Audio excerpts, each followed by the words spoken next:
ზევა მოგესალმებით, მადლობა რომ მონაწილეობთ ამ ეთერში, თქვენ იმყოფებოდით ადგილზე, ნახეთ თქვენი თვალით როგორ რაზე იყო იქ საუბარი, რა გარემოებების გათვალისწინება არ მოხდა კონკრეტულად და რას გვეტყვით ოჯახის სახელით ამ საქმეზე, ამ გამამტყუნებელ განაჩენზე, რომელიც სულ ცოტა ხნის წინ გამოცხადდა.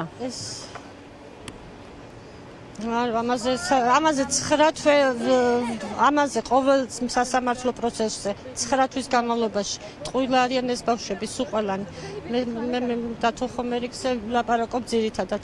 ნებისმიერი ბავშვის საქმე ყველა არის დაშტამპულად, ერთნაირად გადაწერილი, ყველა არის დაშტამპულად ერთნაირი დანაშაულები გადაწერილი, რომელსაც არ აქვს არც მოწმე, არ ყავს არც მოწმე, არც ვიდეო, არაფერი არ არის იმის დასამტკიცებელი საბუთები, რომ არა ექსპერტიზა ამტკიცებს არ არის ანაბეჭდები ხა ძალიან ემოციურად ვარ.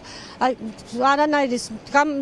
არაფერი საბუთი არ არსებობს მისი დამამტკიცებელი, რომ ესეთ ბავშვები დამნაშავეები არიან. ყველა არის ერთნაირად დაშტამპული, მარტო დატოზე არ მაქვს. ყველა საქმე არის ერთნაირად დაშტამპული, ერთნაირად შეკერილი ტყუილებზე, სიცრუეზე.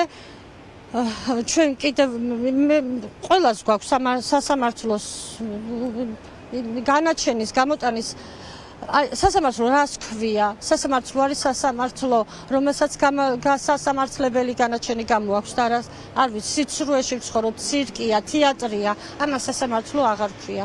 ჩვენ ვიბრძვით ისევ ის იყოს დამოუკიდებელი ეს სასამართლო, რომ არ კონდეს მოსამართლეს აი ესეთი გადაწყვეტილების გამოტანის უფლება.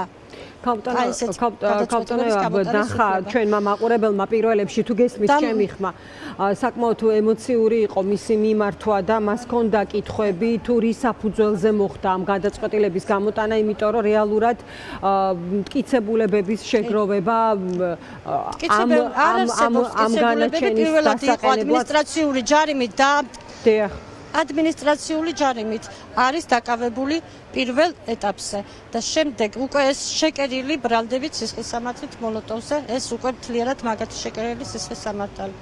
ეს თეთრზე შავზე თეთრით ნაკერი, ყველაფერი იყო ეს სიცრუეზე, სიყალბეზე. დანაშაულების არ არის ეს დანაშაული დათუნას. არანაირი მოლოტოვი არ არსებობდა, არანაირი ბოთლები იქ არ არსებობდა, არაფერი არ არსებობდა. აქეთ ძალადობა იყო ბავშვზე, ცემის სახით, გაუპატიურების ცდელობის, ბრალდების, დაშინების, ძალადობის. თქვენ ახლა საუბრობთ დაკავების შემდეგ მასზე, რა ტიპის ძალადობას? კი, რა თქმა უნდა, ეს აღიარა თვითონაც, რომ ხელწერილი არის ძალადობაზე აღიარების ხელწერილი დააწერინეს. ძალადობით ეს ყველაფერი დევსაქმეში, ეს ყველაფერი იცის მოსამართლემ, ეს ყველაფერი სახეზე იყო, არაფერი არ გაითვალისწინა მოსამართლემ.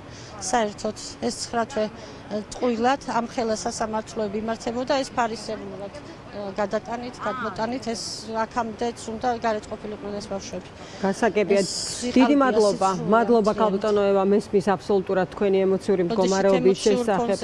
კი ბატონო, დაგემშვიდობებით, მადლობას გადაგიხდით, რომ აი შეძელით ამ ყველაფრის მიუხედავად ჩართვა.